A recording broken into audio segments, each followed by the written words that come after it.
Welcome to Russian History Retold,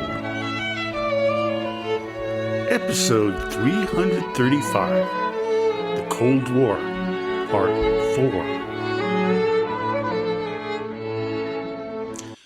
Last time, we covered the beginnings of détente between the Soviet Union and the United States of America. Today, we finish the series beginning with the year 1979.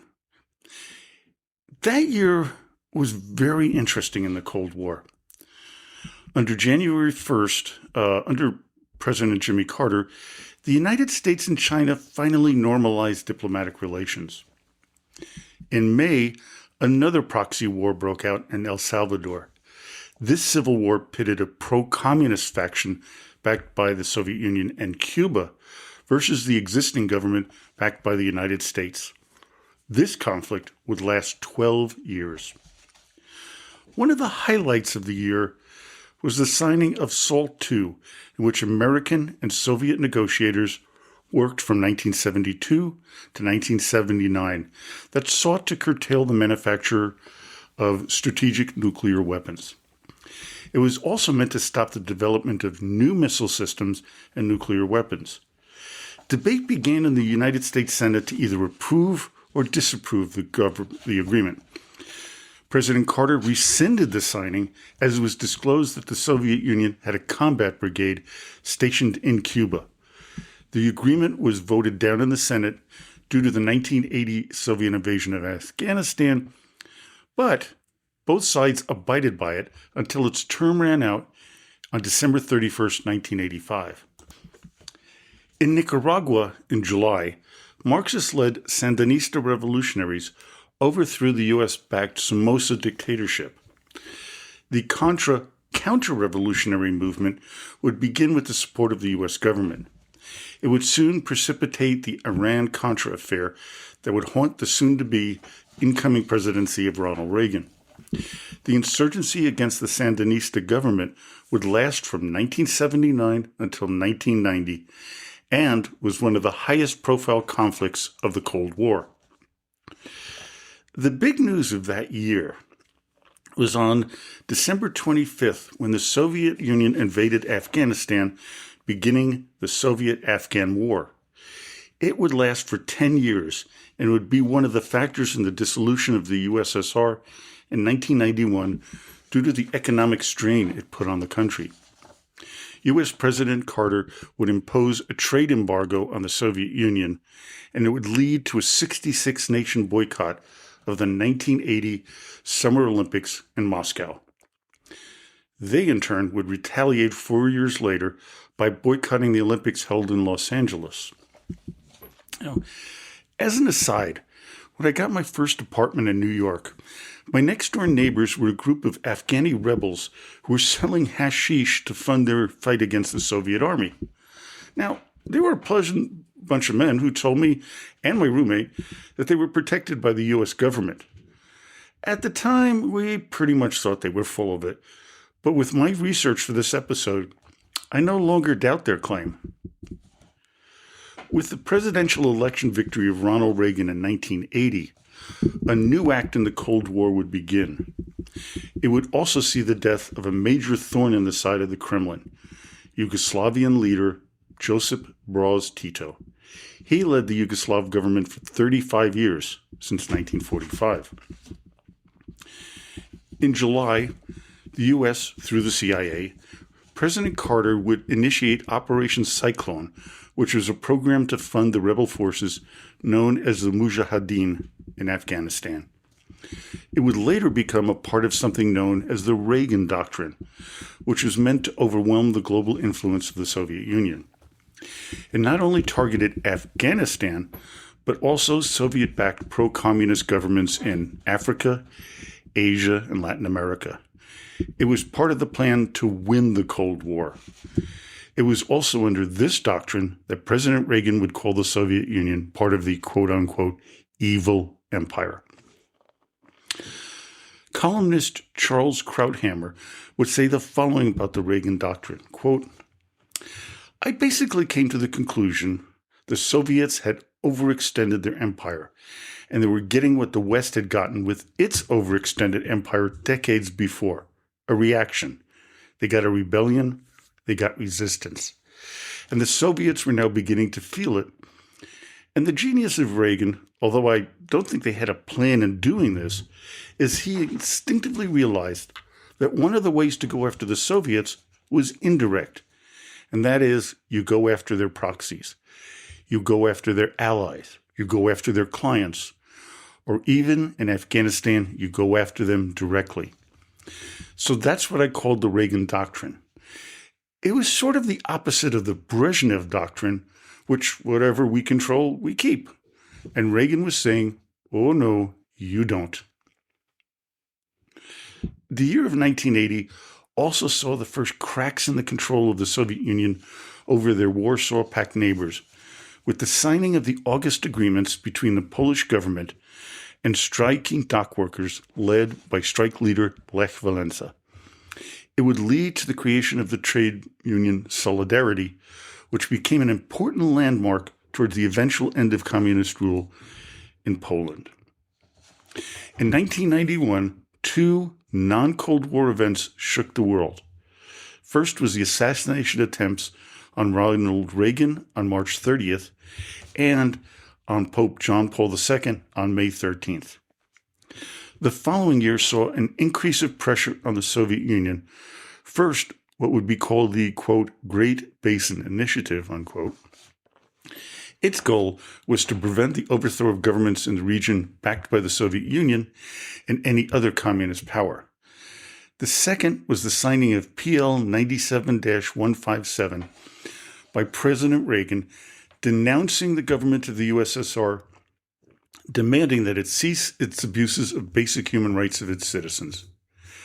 1982 was also the year that a change in leadership in the Soviet Union would occur with the death of Leonid Brezhnev on November 10th and the ascension of Yuri Andropov on the 14th. On March 8th, President Reagan made his famous speech to the National Association of Evangelicals, where he called the Soviet Union an even empire. It would be followed 18 days later by the president proposing the Strategic Defense Initiative, known as SDI, or, more popularly, Star Wars. Many defenders of the Strategic Defense Initiative viewed it as a kind of way to counter the arms buildup of the USSR. But others, such as future President, then Senator Joe Biden, would go on to say, quote, Star Wars represents a fundamental assault on the concepts, alliances, and arms control agreements that have buttressed American security for several decades. And the president's continued adherence to it constitutes one of the most reckless and irresponsible acts in the history of modern statecraft. What many would later find out that Star Wars created a great concern at the Kremlin and would be yet another cause of the collapse of the Soviet Union. They would outspend their resources, causing them to have economic issues for decades to come. The tension between the two superpowers would get a brief reprise in July when 10-year-old Samantha Smith and her parents were invited to Moscow by Soviet leader Yuri Andropov after receiving a letter from her asking whether he would, quote, vote to have a war or not, unquote. The letter would be printed in the Soviet newspaper Pravda. The widely publicized event would lead to a number of Soviet-American cultural exchanges. In August, Andropov would meet with a team of U.S. senators where he would propose a total ban on anti-satellite missiles and swore that the Soviet Union would not place any such weapons in space as long as the U.S. pledged not to do that as well. This really did not go over with the Reagan administration, but two other incidents would lead to a dramatic increase in hostilities between the two countries. One could have led to World War III and the mutual annihilation of both of them. The first was a real tragedy when on September 1st, 1983, a Boeing 747 plane flown by Korean Airlines coming from New York City to Seoul via Anchorage, Alaska, was shot down by a Soviet Sukhoi Su-15TM Flagon F interceptor plane. All 269 passengers and crew on board were killed, along with U.S. Congressman Larry McDonald. The Soviet Union denied they had anything to do with the plane crash. Then they kind of admitted to shooting the plane down, but justified it by claiming the flight was on a spy mission, a claim that no serious person bought. Then, in an absurd change in lies, they said it was a deliberate provocation by the United States to probe the Soviet Union's military preparedness, or even to provoke a war. It was later found out in 1992, after the dissolution of the Soviet Union, that the Soviet military deliberately stifled the investigation to the incident by the International Civil Aviation Organization. In an interesting twist to this story, the incident caused the U.S. to order changes in flights from Anchorage and inspired President Reagan into making global positioning systems, or GPS, freely available for civilian use once it had sufficiently developed as a common good. Now, just 25 days later, an incident known as the 1983 Soviet nuclear false alarm incident occurs. Soviet military officer Stanislav Yevgerovich Petrov noticed that a Soviet Oku early warning system had set off an alarm that an ICBM nuclear missile had been launched from the U.S. along with 4 other trailing missiles. Instead of notifying his superiors, Petrov, an engineer of the Soviet Air Defense Forces, waited for added confirmation, which never came. Had he not taken such a prudent stance and had sent the alarm up the chain of command, the USSR would have possibly sent up retaliatory missiles, which could have cost the lives of hundreds of millions of people worldwide. Lieutenant Colonel Stanislav Petrov, whose decision to disobey orders against military protocol was considered a truly heroic function, as many had said that he, quote, unquote, saved the world. In a 2013 interview, Petrov was quoted as saying, quote, "I had obviously never imagined that I would ever face that situation. It was the first, and as far as I know, also the last time that such a thing had happened, except for simulated practice scenarios." While Petrov would be honored internationally, he was never either honored or reprimanded by the Soviet authorities. A month after the missile incident, the U.S. attacked the island of Grenada to stop the construction of a military air base that was being funded by the Soviet Union. A little over a week later, during a NATO military exercise known as Able Archer 83, Soviet military authorities incorrectly viewed the exercise as a cover for a potential attack on itself, so they put their nuclear forces on high alert. On February 9, 1984, Yuri Andropov would die, with Konstantin Chernenko taking his place 5 days later. When Chernenko would die a little over a year later, U.S. President Ronald Reagan would famously say, quote, "How am I supposed to get anything with the Russians if they keep dying on me?" As we know, Chernenko's successor, Mikhail Gorbachev, would preside over the collapse of the Soviet Union 16 years later, bringing the first Cold War to an end. In an astonishingly poor choice of words, during a mic check, President Reagan said the following, which made the Soviet High Command order its defenses on high alert. Quote, "My fellow Americans, I am pleased to tell you today that I've signed legislation that will outlaw Russia forever. We begin bombing in 5 minutes." Well, when Reagan gave his State of the Union address in February 1985, he made the following statement, which made public the Reagan doctrine. Quote, "We must not break faith with those who are risking their lives on every continent, from Afghanistan to Nicaragua, to defy Soviet-supported aggression and secure rights which have been ours from birth." On March 24, 1985, the last official victim of the Cold War would be shot by an East German sentry. His name was Major Arthur D. Nicholson, a U.S. Army military intelligence officer. Sensing a change in Soviet policy, on November 21st, President Reagan and Mikhail Gorbachev would meet for a summit in Geneva, Switzerland. At the meeting, they decided to schedule 2 additional meetings, which would turn into 3. The following year, a catastrophic accident would occur on April 26, 1986, the Chernobyl disaster. This would be yet another major setback for Soviet financial standings. On October 11th, Gorbachev and Reagan met in Reykjavik, Iceland, for a summit that would eventually lead to the 1987 Intermediate Range Nuclear Forces Treaty.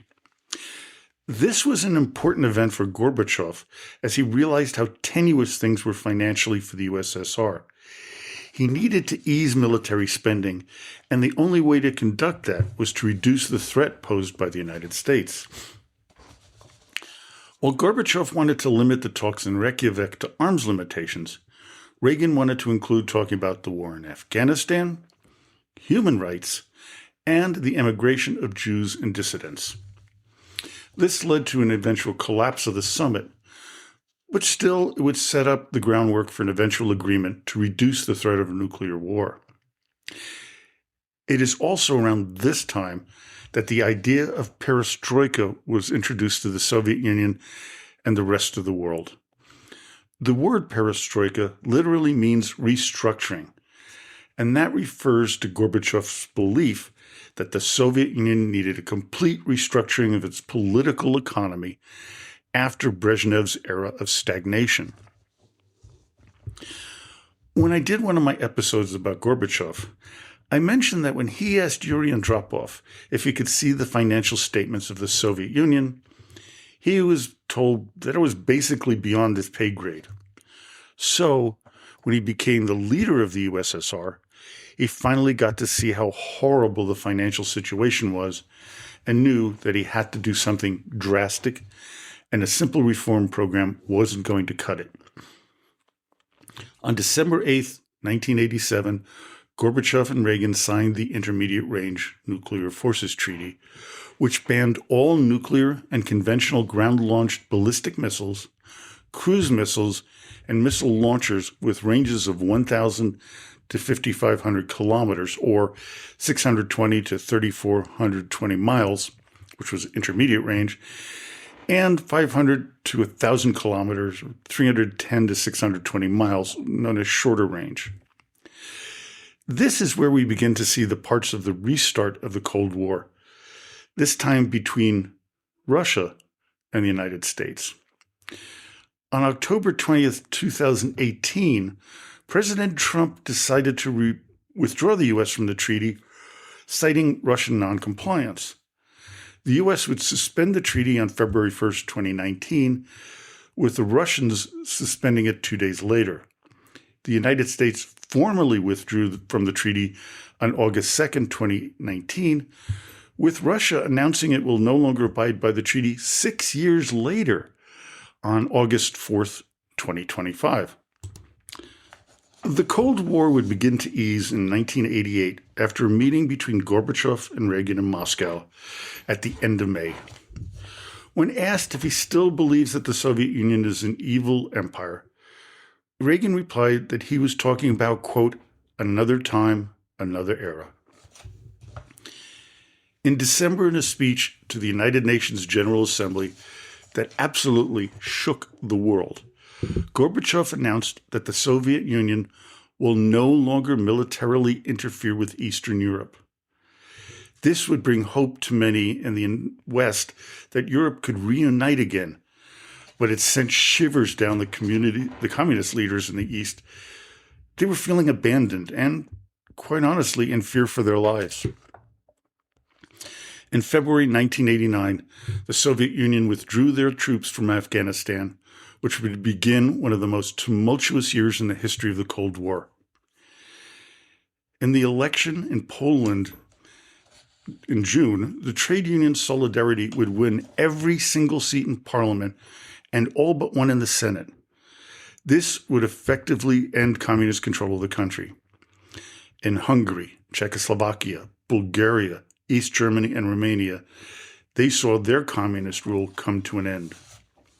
On December 3rd, 1989, at the Malta Summit, new President George H.W. Bush met with Mikhail Gorbachev. Many believe that this meeting was the beginning of the end of the Cold War. By 1990, with most of the countries that belonged to the Warsaw Pact having thrown off their communist leaderships, as well as many that were part of the USSR, like Lithuania, Latvia, and Estonia, the Soviet Union was in a state of collapse, which would eventually lead to its dissolution in 1991. This was essentially the end. Now, in my opinion, the official beginning of the Second Cold War started with the invasion of Crimea on February 27, 2014, and with its annexation on March 26th. But the unofficial beginning was in 1992, when the United States and the rest of the Western powers did not step up and help the newly reformed Russia with the financial help they so desperately needed.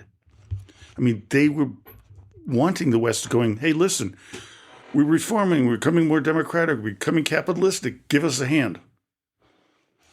They wouldn't. I mean, this would lead to hyperinflation of over 1,000%. The West would help many of the former members of the Warsaw Pact, but they thought Russia should go it alone, kind of like a punishment for being the cause of the formation of the Soviet Union. This very poorly thought out refusal under President Bill Clinton would make the Russian government and the people believe that the West was unreliable and did not care about them. Now, this would lead to a growing sense of isolation and distrust. And this has gone on since then. I mean, why would they trust us when we abandon them, essentially? Now, since 2000, Russia has been dominated by Vladimir Putin, who has taken a very antagonistic stance against the West, especially with his intrusions into Crimea and Ukraine, despite signing agreements that he would not attack Ukraine and would, stand by their borders when they returned all the nuclear missiles in their possession. But of course, that's something that he's done quite often. The West, especially the United States, has imposed sanctions against Russia in retaliation. This is an economic Cold War whose end is nowhere being in sight. Well, I hope you enjoyed this episode and the series. Join me next time when we change directions and discuss the Russian imperial era. So, until next time, до свидания и спасибо за внимание.